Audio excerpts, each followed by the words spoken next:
मैंने अभी inter pass किया था, मैं बीए फर्स्ट ईयर में पढ़ रही थी, उसी दौरान मेरी शादी हो गई। अच्छा। तो मैं अपने बारे में सोचती थी कि मुझे भी कुछ ना कुछ करना चाहिए। मैंने अपना काम मात्र 1500 रुपये से ही शुरू किया था।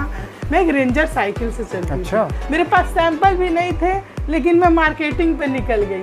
तो लोगों ने कहा क्या देंगी, कैसे देंगी, तो मैं मंडी में गई और 1500 रुपये का सामान अपने साइकिल पे बांध के ले आई। और पहली बार में मैंने 100 डिब्बे 8 घंटे में बनाए थे। एक व्यापारी हैं, यही उनकी पादरी बाजार में दुकान है, भगत पनीर से।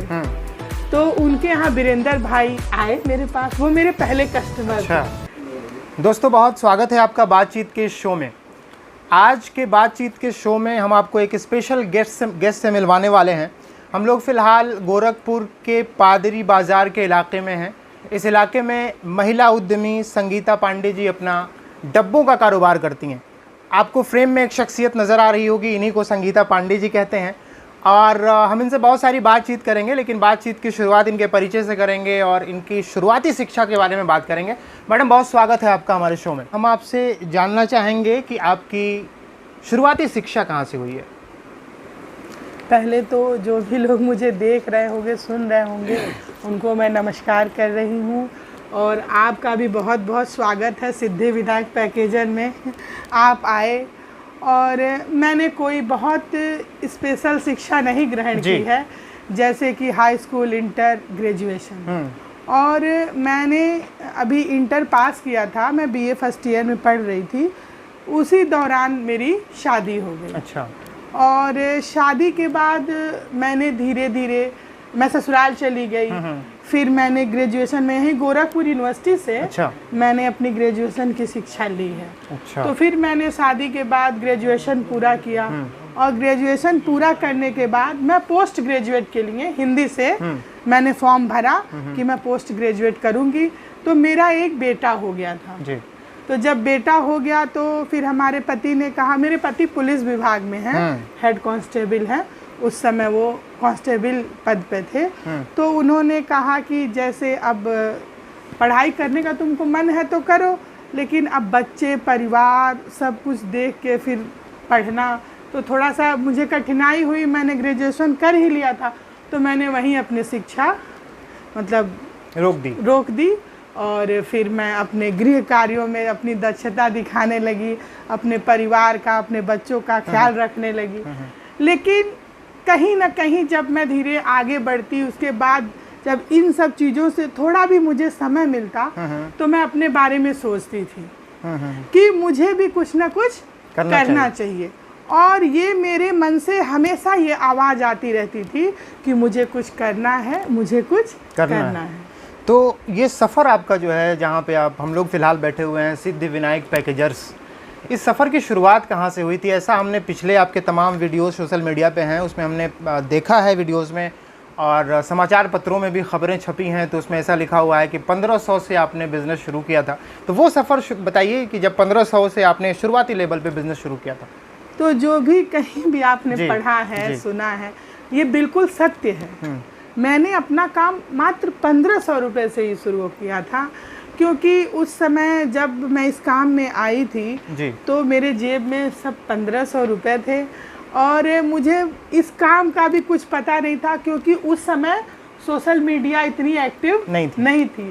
तो ये साधारण सा फ़ोन होता था लोगों के पास, ऐसे फ़ोन भी नहीं होते थे। इस समय लेटेस्ट टेक्नोलॉजी है, गूगल है, तो अगर हम कुछ जानना भी चाहते हैं तो तुरंत गूगल से पता चल जाता है। तो उस समय कुछ ऐसा नहीं था। ये कब की बात कर रही हैं आप? मैं बात कर रही 2014 की। अच्छा जी। 10 साल हो गए। तो उस समय बहुत बिरले किसी के पास फ़ोन हुआ करता था ऐसा। तो हम लोग तो वैसे भी जूझ रहे थे तो इतना वो नहीं था। तो हमने, जैसे मुझे करने की कुछ ना कुछ इच्छा होती थी, तो मेरी जो बेटी थी ना, वो 9 महीने की थी। अच्छा। तो मैंने कहा कि अब तो मैं कुछ करूँगी। तो मेरे पति ने कहा अब तुम देखो क्या करोगी। तो बार बार मैंने एक चाइल्ड लाइन में अपना इंटरव्यू दिया था। अच्छा।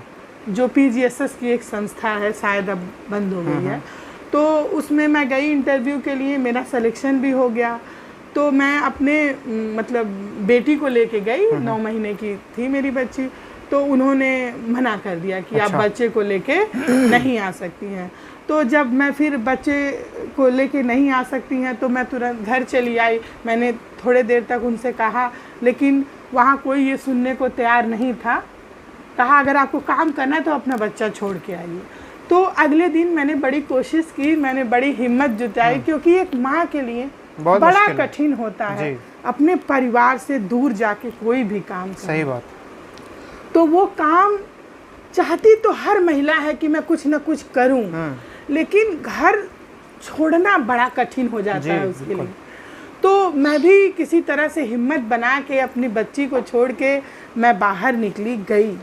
लेकिन मैं जैसे ही वहाँ पहुँची मुझे मेरे बच्चे का ध्यान आ गया और मैंने एक आध घंटा किसी तरह से टाल मटोल करके मैं वहाँ रही। लेकिन जो मेरी माँ की ममता है ना, वो मुझे वहाँ चैन से बैठने नहीं देती, और जो कुछ करने की दृढ़ इच्छा शक्ति है वो मुझे कहती कि नहीं तुम रुको, क्योंकि तुमको अभी कुछ करना है। जी। तो मैं समझिए मैं आपस में एक बहुत बड़ी जंग लड़ रही थी, अपने ही अंदर वो चल रहा था, अपने अंदर चल रहा था। और मैंने क्या किया कि मैं फिर चली आई। एक माँ जीत गई और मेरी जो दृढ़ इच्छा शक्ति है वो उस जगह हार गई। जी। मैं आ गई, मैं अपने बेटी को बहुत गले लगाया, मैं पड़ोस में छोड़ के गई थी और मुझे बड़ा दुख। उस दिन समझ में आया मुझे एक माँ का दर्द क्या होता है, और एक माँ अपने बच्चों से, अपने परिवार से दूर नहीं रह सकती है। और शायद इसीलिए आज भी अधिक से अधिक महिलाएं अपने घर परिवार में ही सिमट के रह जाती हैं। बिल्कुल। लेकिन अगर उसने कुछ करना है तो उसको कुछ ना कुछ तो अपने बारे में सोचना ही होगा। फिर मैं रात भर सोचती रही कि अब क्या करूं, अब क्या करूं।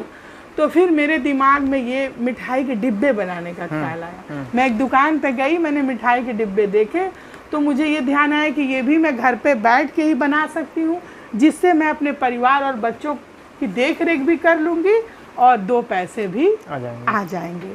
तो इसीलिए मैंने इस काम का चुनाव किया। लेकिन इसका मार्केट का मुझे बिल्कुल आइडिया नहीं था।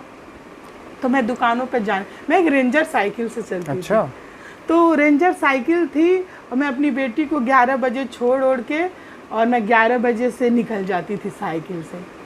इधर उधर घूमती थी मार्केटिंग करने के लिए। मेरे पास सैंपल भी नहीं थे, लेकिन मैं मार्केटिंग पे निकल गई। तो लोगों ने कहा आप क्या देंगी, कैसे देंगी, तो मुझे नहीं पता था कि मैं क्या दूंगी, क्या रेट है उसका भी मुझे पता नहीं था।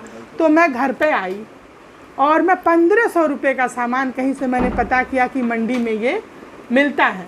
तो मैं मंडी में गई और 1500 रुपये का सामान अपने साइकिल पे बांध के ले आई।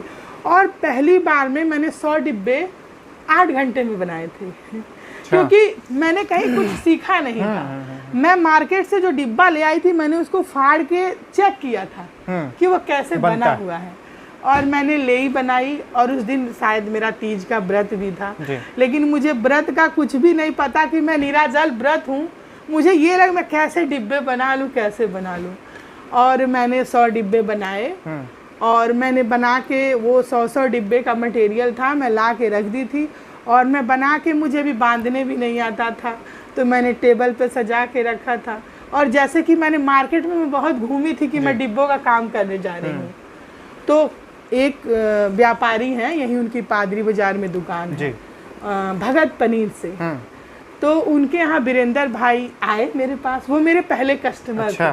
वो मेरे पास आए और उन्होंने देखा कि मैंने डिब्बे सजा के रखे हैं। कहा बंधेगा कैसे? मैंने कहा ये तो मुझे भी नहीं पता है। तो वो धीरे से इधर उधर से कहीं ना कहीं से जो रस्सी वस्सी थी जो रॉ मटेरियल में लगी थी उनको बांध के सरिया के कुछ झोले में, और वो पहली बार मेरे से 850 रुपये का माल ले गए। वो दिन बहुत खुशी का दिन था मेरे लिए। और वो पैसा कि शनि भगवान की मैं भक्त हूँ, मैं उनकी आराधना करती हूँ, मैं बहुत विश्वास करती हूँ उनके ऊपर। और मैंने वो पैसे उनके चरणों में अर्पित कर दिए, पूरे 850, पूरे 850। और मैं इतनी खुश हुई कि शायद आज मैं करोड़ों कमा रही हूँ। वो खुशी जो मुझे उस दिन मिली थी वो मुझे आज भी नहीं मिली। वो उस दिन से मेरा आत्मविश्वास मजबूत हुआ जी। और मुझे लगा कि हाँ अब मैं भी कुछ कर सकती